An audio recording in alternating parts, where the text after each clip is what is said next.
Live. Hit it. We are live.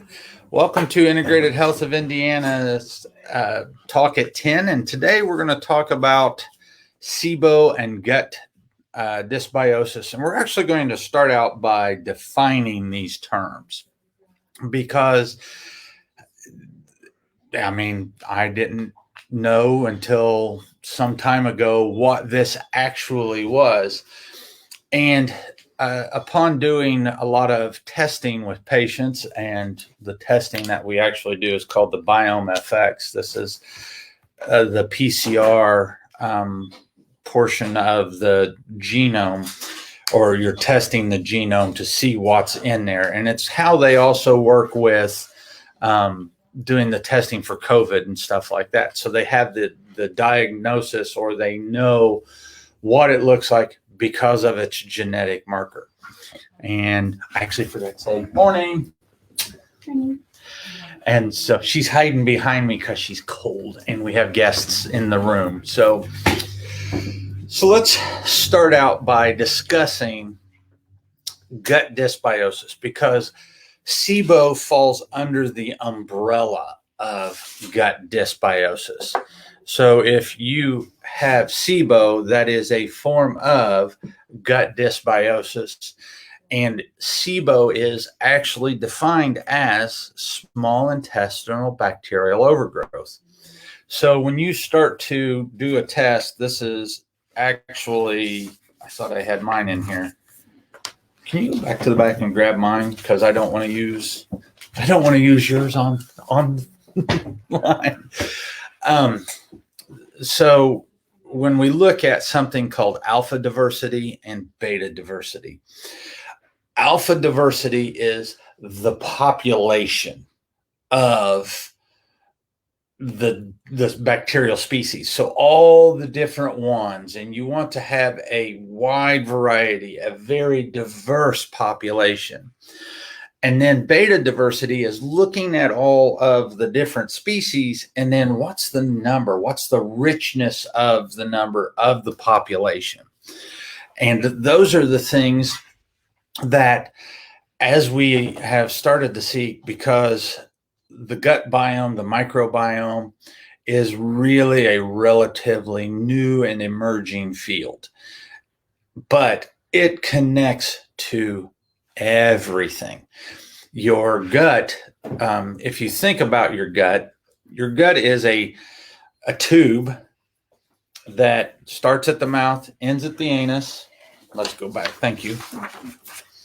So when we look at this, we start to see, when we look at the gut microbiome index, and then we look at, there was the alpha diversity and beta diversity that I talk about.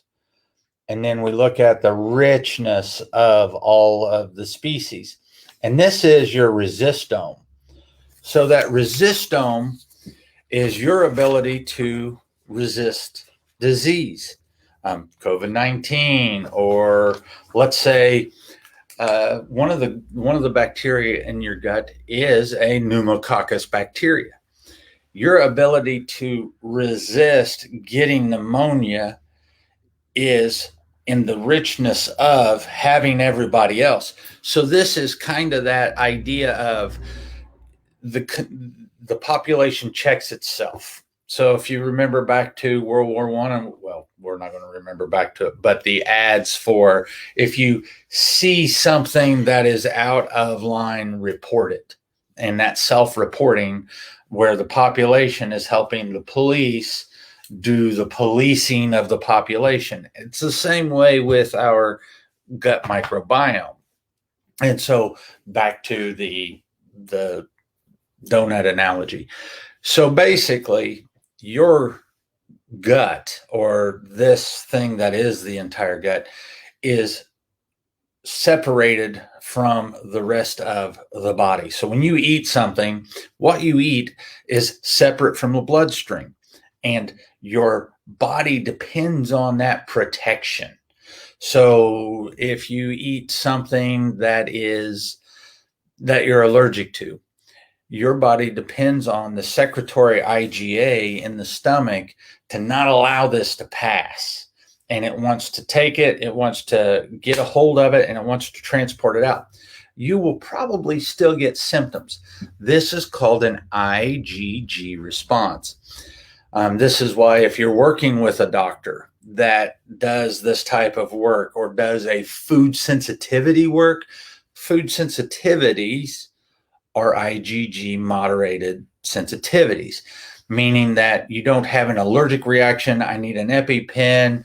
We're starting to swell the throat and this, that, and the other. This is the, if I drink a beer and the gluten from the beer will start to give me a rash. That's an IgG moderated response. And so I depend on secretory IgA and that stuff to protect me. And when you look at my thing, the reason why I'm becoming sensitive is both my species richness, my beta diversity is good, but my alpha diversity is not. And so I don't have the species of bacteria in my gut to protect me from the wheat, the gluten, the allergens and stuff like that. Although the funny thing is all in all, I'm pretty relatively healthy. A1C of a 5.1, blood sugars run in that fasting 75 to 85. During the day, they run at about 90. If you go look up 5.1, you can get an average daily glucose out of that. But blood pressure's good, pulse rate's good. My Aura ring tells me if my heart rate variability is off. So there are all these indicators on my dashboard that everything is good. I don't want good. I want great. So I'm digging in deeper and I'm seeing that, well, hey, I do get a rash. Hey, I do have some issues with sensitivities. How do I fix that? So that if I do get into something, then that's not going to take me down. Part of the problem with COVID at this point in time is people do not have that resiliency. And this starts in the gut. So the donut analogy is you're stacking those donuts on top of each other all the way down.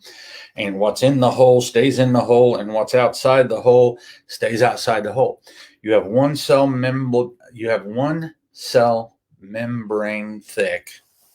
thick membrane. There you go. That separates what's in the gut from the bloodstream. And so if you have dysbiosis, you start to actually have problems with these things, and you can start to get what is called a leaky gut. And so we start to see problems with allergies, autoimmune issues. I mean, it can cause everything, because there's a great book called The Second Brain. There's also another book called The Gut-Brain Connection, and they go through the science of how these things are related. And basically, your vagal nerve and the enteropathic nervous system has more connections to the brain than your body does via the spinal nerves. So as we're going along, I've defined what gut dysbiosis is. SIBO is a portion of gut dysbiosis. The gut is basically a donut. The gut is a sealed unit all the way through from mouth to anus, and it's not supposed to allow things to get in. So when you start to have these problems in this, then things start to get through. You can have problems with LPS, lipopolysaccharides, and that type of stuff. And that's why we want the richness. So any questions yet? We have guests, and so I've been going along. How can a spinal subluxation relate to gut dysbiosis or SIBO? Is there any correlation between the two? So the way the subluxation would integrate with that would be through the parasympathetic sympathetic nervous system. We are not going to directly affect the actual bacteria, but what we will affect is the transport of information from the brain or the hypoglossal nerve to the gut, allowing motility, allowing that stuff to move faster and freer.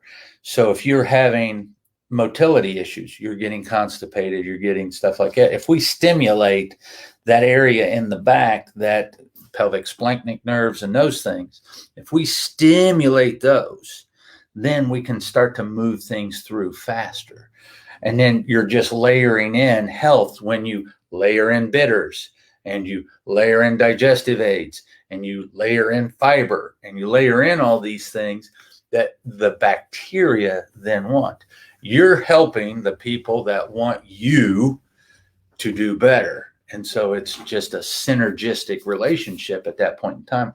Plus the adjustment releases endorphins, which causes the body to relax, takes you parasympathetic, helps the digestive system. So those are all wonderful things and how that kind of interrelates.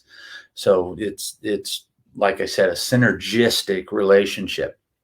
And so to affect SIBO and things like that, if you are always excited and always in an anxious state, you're going to cause cortisol to raise, which will cause blood sugar to raise, which will raise insulin. And there you have a fire going on. And then your stronger bacteria that are more resilient to everything else. I mean, think about C. diff. C. diff is in your gut. And it's only when C. diff gets out of balance that it causes a problem. Well, how can we cause that problem? How can we cause a SIBO reaction or a dysbiosis reaction? Taking antibiotics. Where does most of the C. diff that we hear about happen? In a hospital. You hear about C. diff breakouts in the hospital. Mm-hmm. And this is because nursing homes too. Yep. Mm-hmm. And this happens because we have to really start to get a very sterile environment, especially in a hospital. And how do we create sterile environments? Well, that's not how it's created in the hospital. C. diff is a spore that we can't kill. And we can't kill it with the bleach and all that. So you carry it. It's actually carried. Clostridium difficile, and it's hard to kill. Yeah, you can't kill it. They try to use bleach, but doesn't work. It's got like a capsule around it. So that's the biofilm. Gets the perfect environment and it grows, but we carry that all over the place. You have to wash it off. But it's also inside the gut. It is in the gut, but once it gets out of the gut, it's everywhere. Yeah. And so once again, you cannot kill it. You have to bring in everybody else to help control it. And so that's what has to happen. In a hospital, we just don't have that ability. Now, actually, Bayer is looking for... Let's try to kill it, but... Doesn't work. Well, I mean, we hope it does. That's our last resort. But really, you have to rely on washing your hands. It's hygiene is typically how it's controlled. And so you're looking at, well, back to my thought, Bayer, which owns Monsanto, is now looking at trying to get a patent to use glyphosate, more chemicals in the hospital, because it's the most potent antibiotic we know. It kills everything. So, yeah, we need a weed killer. Mm-hmm. But that, I mean, in every respect, we all try to do our best.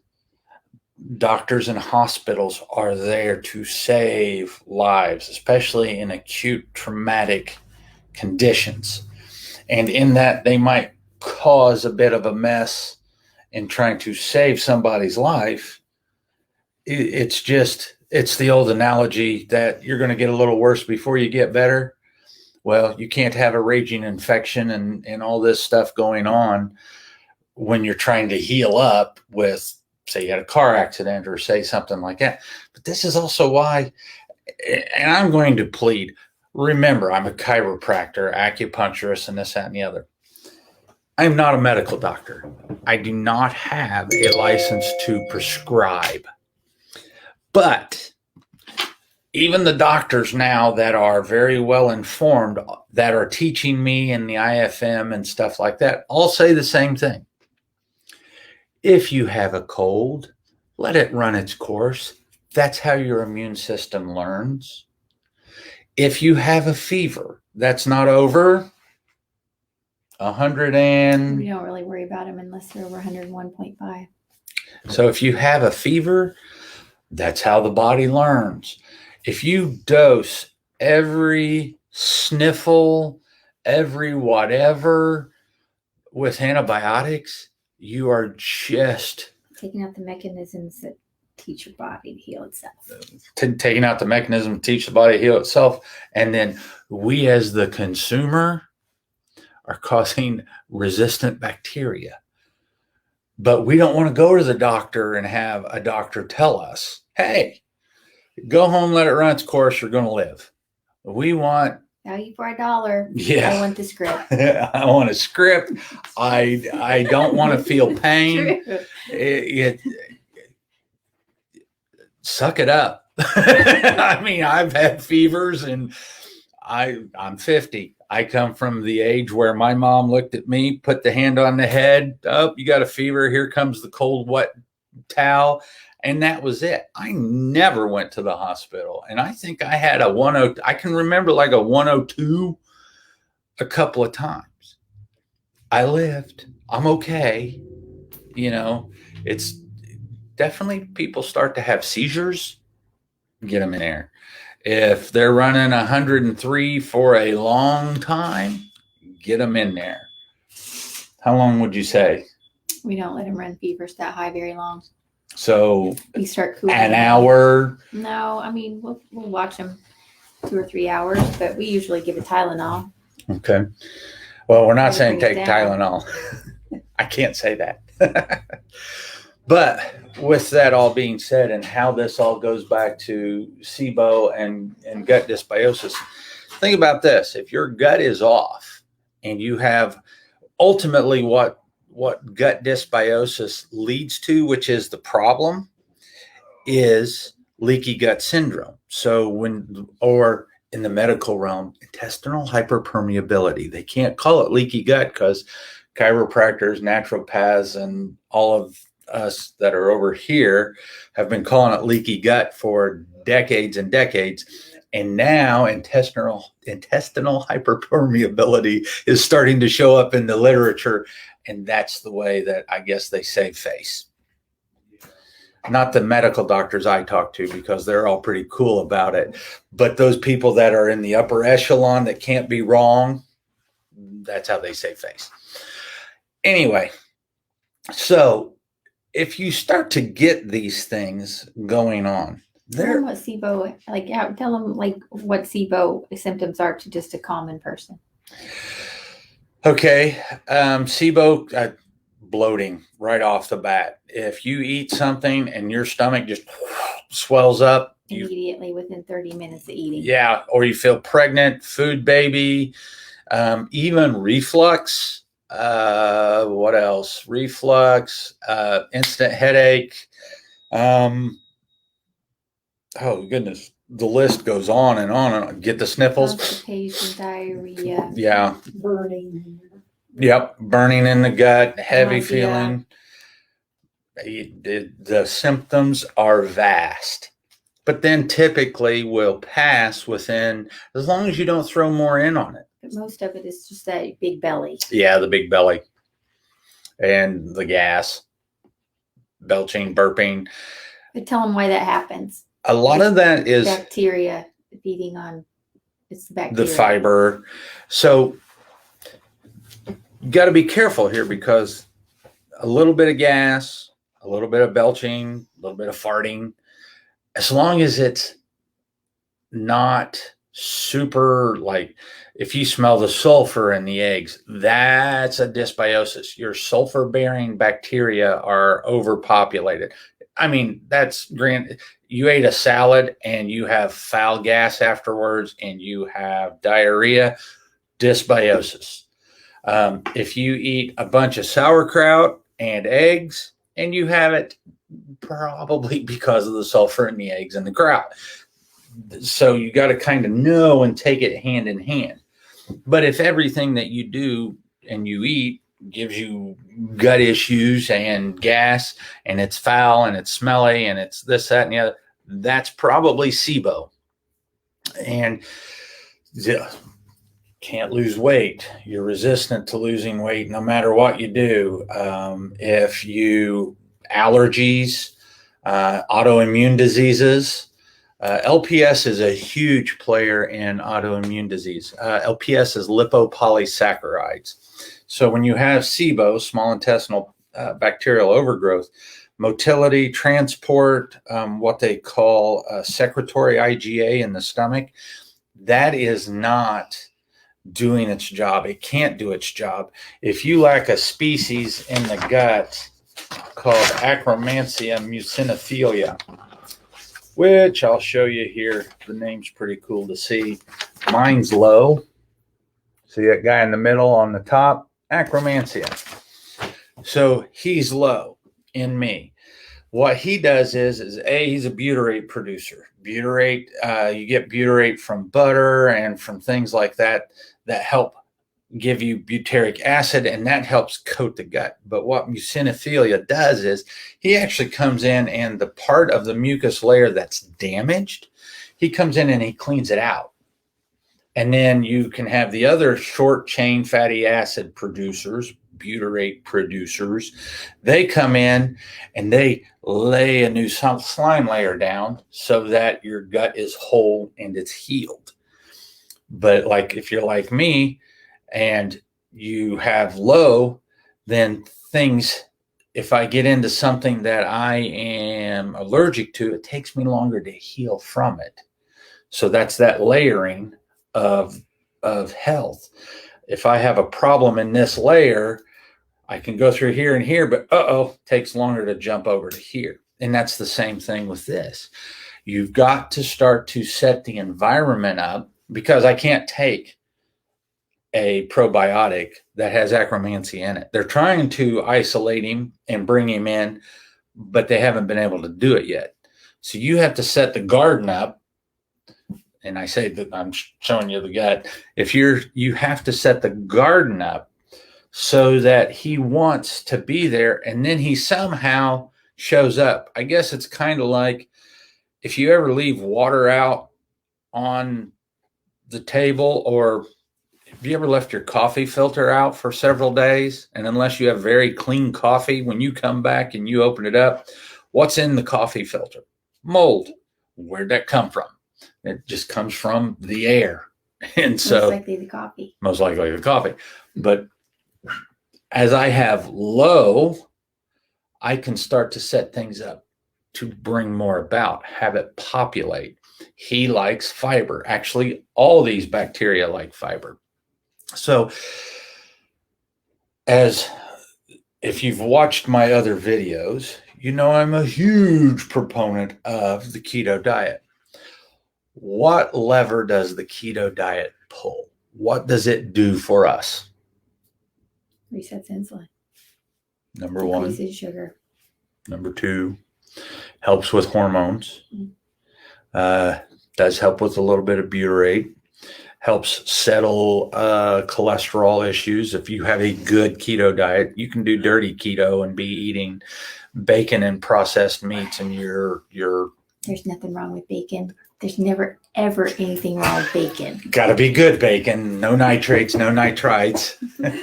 But if you're eating what they call lazy keto, dirty keto, or whatever else, then your blood lipids will get off. It just happens. But if you are eating a good ketogenic diet and you're bringing the fiber in, keto is known to cause gut dysbiosis. And keto will cause the gut dysbiosis in, where'd it go? I'm going to cheat. I forget the name of the bacteria. Because it's a toluene, and it's caused by the proteins, the heavy proteins. I lost him. Weeds out some of the good ones because they need carbs. Well, it causes firmicutes to go up. And so the Firmicutes gets to go a little crazy because you're feeding him and just him. So if you start out having wonky blood sugars like I had, first thing you got to do, the first order is you have to control insulin. Because if you don't control insulin, you're always going to be inflamed. And when you eat fiber, you're going to feed the bad guys. But after you get that balance, and this is when you have a difficult case. You know, if you're 20 years old and you're trucking along and you don't have much going on and you get a little bit out of balance, it's easy to bring that back. You're resilient to it. If you're 50 and you have a history, and you have a history of, you know, I used to drink 2 liters of Mountain Dew a day, and I really like to put Maker's Mark in it at the end of the night, and blah, blah, blah. You know, you start to hammer on the system. And when you hammer on the system over time, if you had a brand new car and every time you walk by it with a hammer, you just dinged it, eventually it's going to have a lot of dings. And now you got to work these things out. Plus, somebody probably get pissed at you if you dinged their brand new car. Probably. And so that's why you have to go through the process of bringing all this back in. And you can go on the internet and you can learn it. You can do what I did, which is 12 years of study. And I'm now enrolled in another course that's going to take 1.5 years. You can take that time and you can do that. Or you can go to somebody who's done this, like me, and have a shortcut. Yeah, you just basically have to feed the good guys to weed out the bad guys. Yep. But you also have to know that, is the insulin in check? Is sugar in check? What's the foundational stuff you have to be able to feed the good guys now and bring them about? And then how can you accelerate that? Because that's what industry is doing now is they're looking at what types of fiber feed, what things, how can we bring in the polyphenols and the bioflavonoids? How do we do all of this to make Akkermansia grow, to balance Bacteroides and Firmicutes, and to balance Firmicutes and... Too bad I just couldn't give you some of mine. Yep, switch them out. She got plenty of Akkermansia. I don't. I don't even eat what he eats. I don't know how I feed it, but it likes it. Well, you have different issues. Yeah, we just need to so a little bit of gross, but how do they actually, for somebody who's really bad, how do they balance this? They receive the gut by getting skinny or fat poo. Yep. You do a fecal transplant. That's true. And so they are actually trying to develop poo pills, freeze-dried poo pills. We're having them. Yeah. We actually do it now. You either swallow them and they're freeze-dried, and you do them several times, but the gastric content usually kills that out. So you're really eating crap. No, so we actually do enemas. Yeah. We do them under endo, and we do enemas. Yep. And so that's... And hope that they seed. Well, they will seed. They will, but if you don't... But your body will kill them off. The bad ones will kill the good ones off again. So you sometimes have to do it over and over again. Once again, that's fascinating. I'd like to have some skinny poo, please. Well, that's why they say you have to have the garden prepped. That's why you do the underpinnings of, I hate to tell you this, people, but the standard American diet is actually an antecedent to all of this that's going on. Mm-hmm. And so if you eat the standard American diet, it is only a matter of time. It's not an if. It's just a matter of time before you're going to get gut dysbiosis. And we're seeing it younger and younger and younger because we're seeing the genetic reserve, as they call it, is dwindling by the generation. And so our kids was the first generation that had a shorter lifespan than their parents. And so, or is expected to have a shorter lifespan than their parents. And so that's the first time we've seen that. And when was I born? 1970. What came into existence in 1970? Ultra processed food.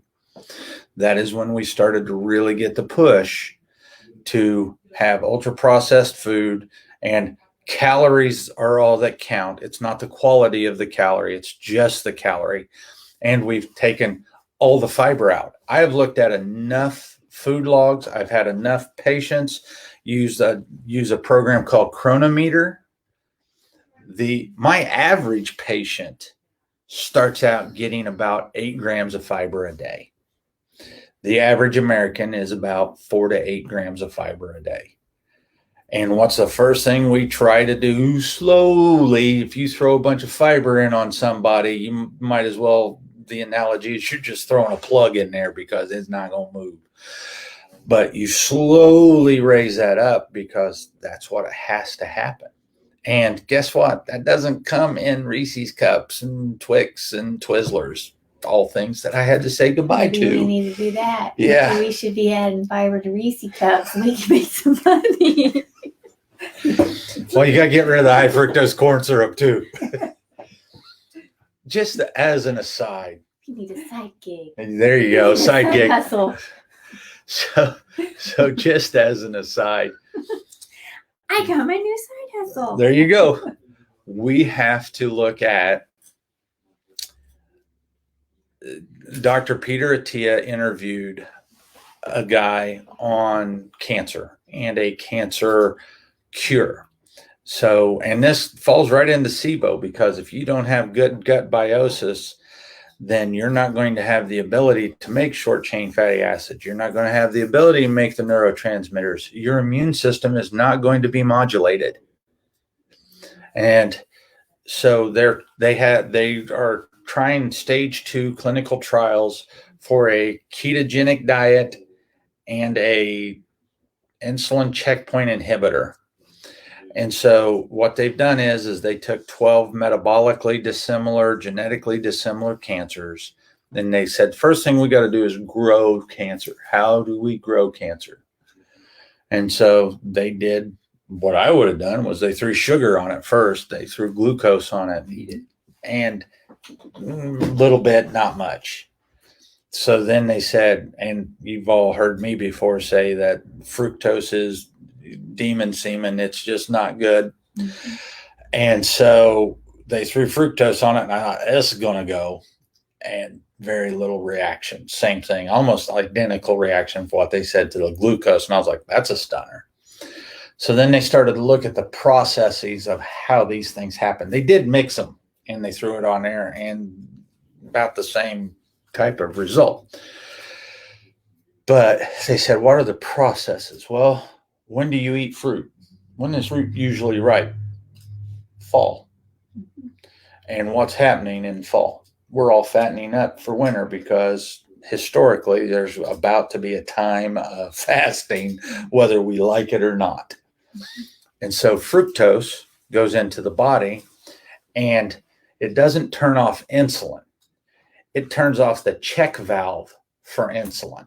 So insulin, if it's flowing, just gets to free flow. But fructose does not stimulate insulin.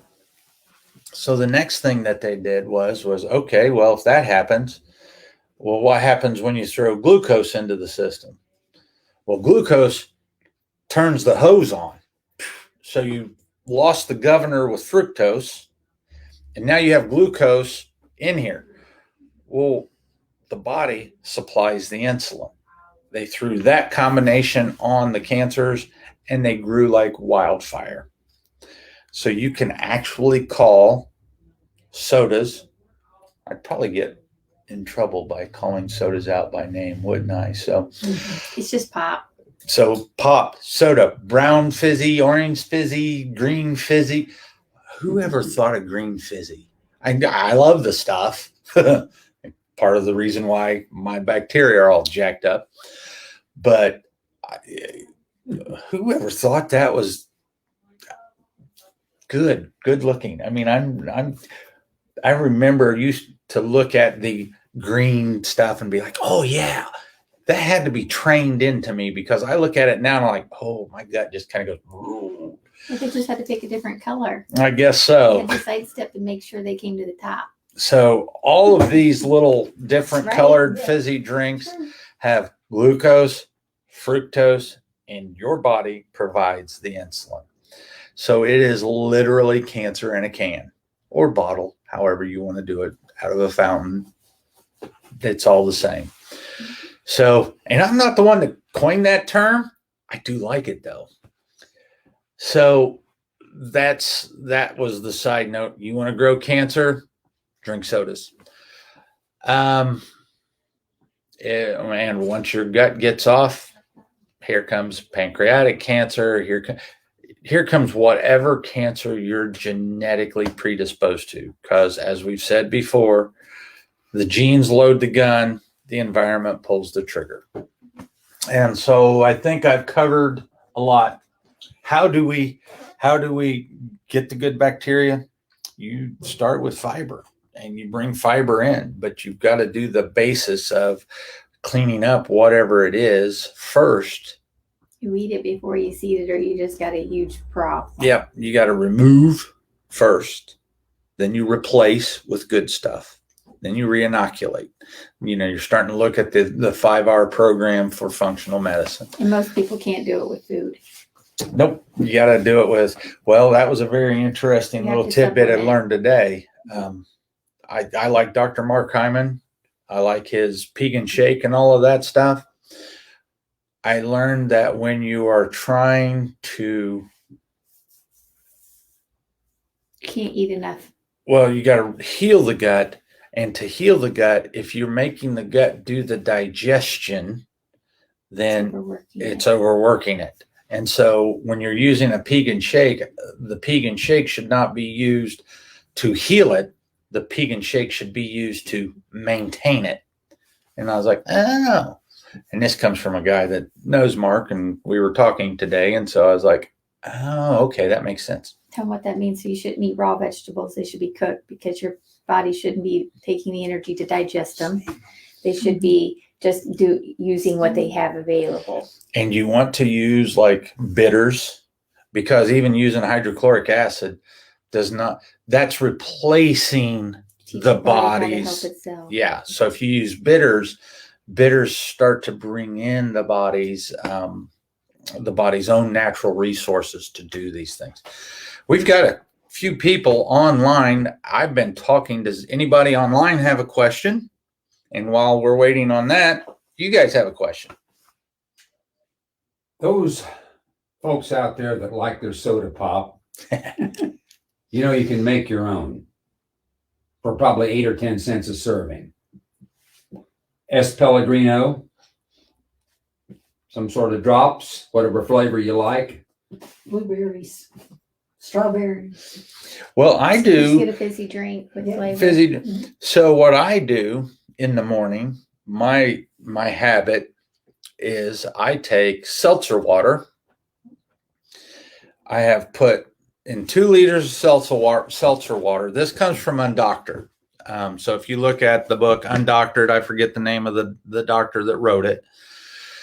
2 liters of seltzer water. I put 3 tablespoons of unflavored milk of magnesia in there. Make sure you pour a little bit off at the top because it does do the volcano thing. So you take a little bit off the top, pour the 3. I will drink 8 ounces of that every morning, and I squeeze a lemon into it. And what that does for me is it starts to take my pH down, and it allows things to happen and flow and move easier. So, and I, did, even before I did my own test, that was something that I did, and I didn't realize how much I was actually helping myself. So I guess with that, we've been going now about 40 minutes. I'm going to once again say, if you have problems and you're in the Midwest and Indiana, you are more than welcome to get a hold of us. We do online consultations all the time. We can drop ship kits and things of that nature. We would love to help you. If you want to do that face-to-face thing, find a functional medicine practitioner. Go on to ifm.org, do the search, find one in your area, and I highly recommend going, because functional medicine is not about inhibiting things. It's about taking the 7 areas and balancing everything, and then allowing your body to do what it was designed to do. Thank you very much. And from Integrated Health of Indiana, this is Dr. Miller, Nurse Jessica. We will see you next time. And end. Very good.